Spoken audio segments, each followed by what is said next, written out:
En esa época, la seguridad no era un concepto instalado. La protección personal era mínima: botas de goma de lluvia, capa de lona, casco de fibra y guantes de cuero de trabajo. En la autobomba había apenas 2 equipos de respiración autónoma, de acero, con 1200 litros de aire. Pero casi no se usaban. Muchos creían que esa modernidad no tenía lugar en el trabajo tradicional, que hasta ese momento, según ellos, funcionaba bien. No existían guantes descartables. Se manipulaban cadáveres y fluidos con guantes de limpieza. Un pañuelo cubriendo la boca y la nariz era la única protección frente al humo.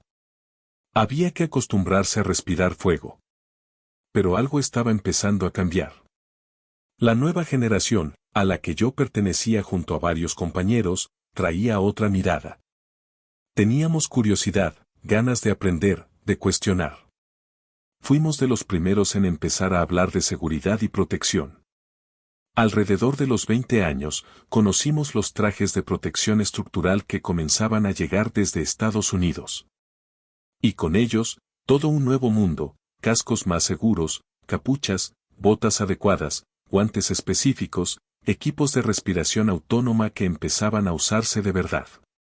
No fue un cambio de un día para otro. Fue un proceso gradual, pero imparable. Incluso antes, en 1989, San Isidro ya había dado un paso enorme: la incorporación de las primeras herramientas hidráulicas de rescate Olmatro que llegaban al país. Ese momento marcó un antes y un después. No solo cambiaron las herramientas. Cambiamos nosotros.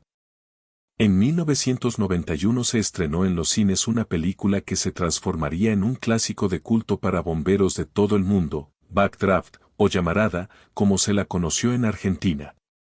El impacto que causó en los bomberos argentinos fue total.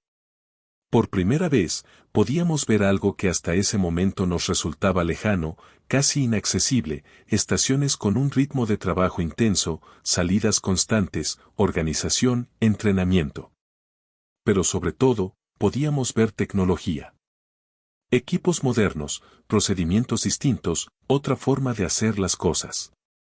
Las imágenes del Departamento de Bomberos de Chicago mostraban un nivel de desarrollo que contrastaba fuertemente con nuestra realidad.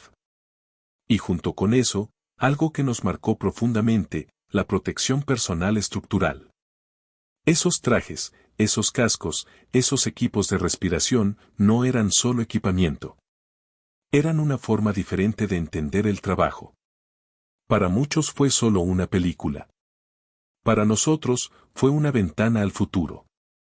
En 1992 me ofrecieron un trabajo en el aeropuerto Jorge Newbery, como brigadista bombero en una empresa llamada Sapram.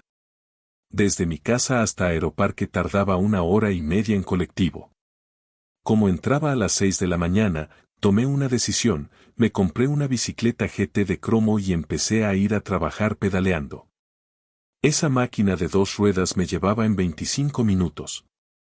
Y, además, me daba algo más: una sensación de libertad difícil de explicar. El 20 de diciembre de 1993, a las 5:10 de la mañana, pedaleando por Avenida del Libertador, vi varias autobombas y patrulleros. Frené. Até la bicicleta a un poste y corrí hacia el lugar. Me presenté ante quien estaba a cargo y ofrecí mi ayuda. Pero el trabajo ya llevaba horas. Durante el escombramiento, habían encontrado 17 cuerpos dentro del local bailable KB's Cave. Ayudé en lo que pude. Después, seguí hacia el trabajo. Llegué tarde. Obviamente. En enero de 1994 decidí participar nuevamente con el grupo misionero. Esta vez, el destino era Dolabón, en la provincia de Chubut. Éramos 25 personas, entre 16 y 25 años. Salimos en micro. 14 horas después, pasando por Puerto Madryn, algo cambió. El cielo estaba despejado, de un azul limpio, hasta que, de repente, se volvió negro. Pensamos que era una tormenta. Pero no. Era humo. A lo lejos, sobre la meseta cubierta de pasto seco, el fuego avanzaba empujado por el viento. Nuestro destino era Trelew. Mientras bajábamos las cosas del micro, me alejé a buscar información. En un kiosco, la tapa de un diario de la tarde decía: Emergencia nacional. Llamado a todos los bomberos del país. Incendio sin control en Puerto Madryn. Y yo era bombero. Pero también era parte del grupo misionero. Y estaba bajo la autoridad de un coordinador. Seguimos viaje hasta Gaimán, donde debíamos esperar el último transporte. Pero yo no aguanté más. Le avisé a un compañero, si no volvía, que me fuera a buscar al cuartel de bomberos. Me levanté, caminé despacio, como si nada, mirando flores. Llegué a la esquina, doblé, y corrí. 100 metros a toda velocidad para preguntar dónde quedaba el cuartel. Así llegué a los bomberos voluntarios de Gaimán. 3 bomberos estaban cargando material en una camioneta. Me presenté. Ofrecí mis servicios. Me dieron un casco, un saco de protección, y subí. Salimos a toda velocidad hacia Puerto Madryn. Sin saberlo, iba camino a ser testigo de la mayor tragedia que haya vivido el sistema de bomberos en nuestro país. Ese día, 25 jóvenes bomberos, cadetes e instructores del Cuerpo de Bomberos Voluntarios de Puerto Madryn, perdieron la vida. Y nada, después de eso, volvería a ser igual. Hoy puedo comprender con mayor claridad la gravedad de lo vivido en aquellos días. Entiendo las consecuencias profundas que una experiencia de esa magnitud puede dejar en una persona. Pero en ese momento, yo era apenas un joven bombero, en pleno proceso de formación, de evolución, de maduración. Atravesaba todo aquello como podía. Con una enorme ignorancia sobre la salud mental. Y con una inocencia que, sin darme cuenta, empezaba a perder.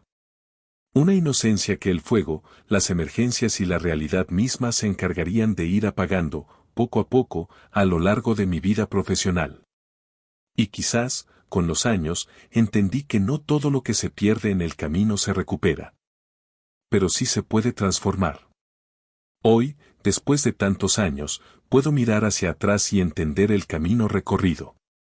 Aquel chico que se asustaba con la sirena, que seguía un rastro de agua en bicicleta, que dudaba si iba a animarse, terminó entrando donde muchos no quieren entrar. El fuego me enseñó. Me mostró el miedo, pero también el valor. Me enfrentó a la muerte, pero también me permitió ver de cerca el verdadero significado de la vida. Perdí cosas en el camino.